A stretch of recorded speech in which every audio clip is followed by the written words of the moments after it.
Finance Minister Zdravko Maric this morning presented the basic guidelines for this year's state budget to government ministers.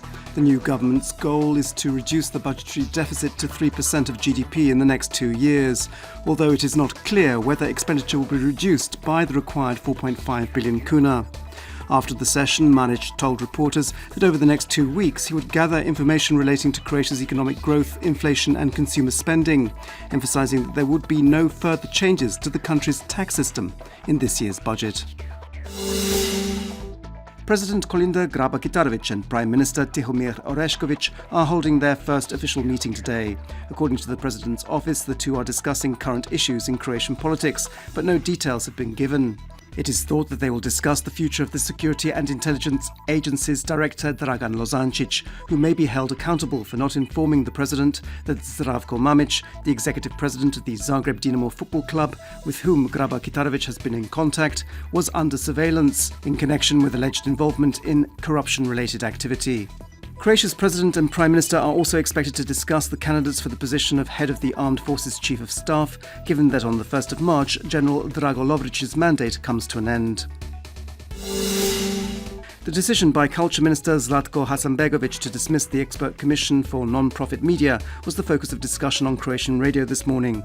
Yesterday, the Parliamentary Committee for Education, Science and Culture was not able to discuss the decision with Hasanbegović as committee members from the ruling Patriotic Coalition didn't turn up and a quorum wasn't reached. The opposition SDP party are now seeking that the Parliamentary Committee for Media discuss the issue. The head of that committee, the HDZ's Andrija Mikulić, said during today's radio programme that this would happen. Volunteers from the Centre for Peace Studies have reported on their website that yesterday they were informed by the Croatian Red Cross that state funds for the maintenance of the Slavonski Brod Winter Refugee Transit Centre have been cut by up to 30%. They say that from today, people working in the camp will no longer receive a cooked meal at midday or in the evening, and the number of people working in the camp is expected to be reduced by the same margin. Speaking on Croatian television, Health Minister Dario Nakic has said that he will insist on a quality, well-ordered, transparent and financially sustainable healthcare system. He said that along with the rationalisation of expenses, funds would be concentrated on the most important thing, which was the treatment of sick people. He also rejected media claims that patients' rights would be reduced. The head of the Conflict of Interest Commission, Dalija Orešković, has confirmed that if 9 new MPs don't submit their asset declarations within the legal deadline of 30 days from the date they took up their posts, then they will not receive their salaries for January. They took up their posts on the 28th of December. Sport, and in football, the European transfer window is closing and Croatian Andrija Balic's last-minute transfer to the Italian side Udinese has been confirmed. The 18-year-old midfielder from Split's Hajduk has signed a contract until the year 2020. He'll be wearing the number 99. Balic made 45 appearances for Hajduk, scoring 10 goals.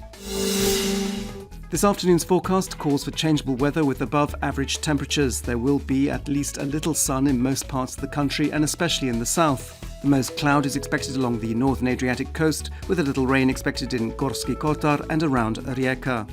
There'll be a light to moderate southeasterly Yugo wind on the coast, which will strengthen towards the end of the day. Highest daily temperatures will be between 12 and 18 degrees Celsius.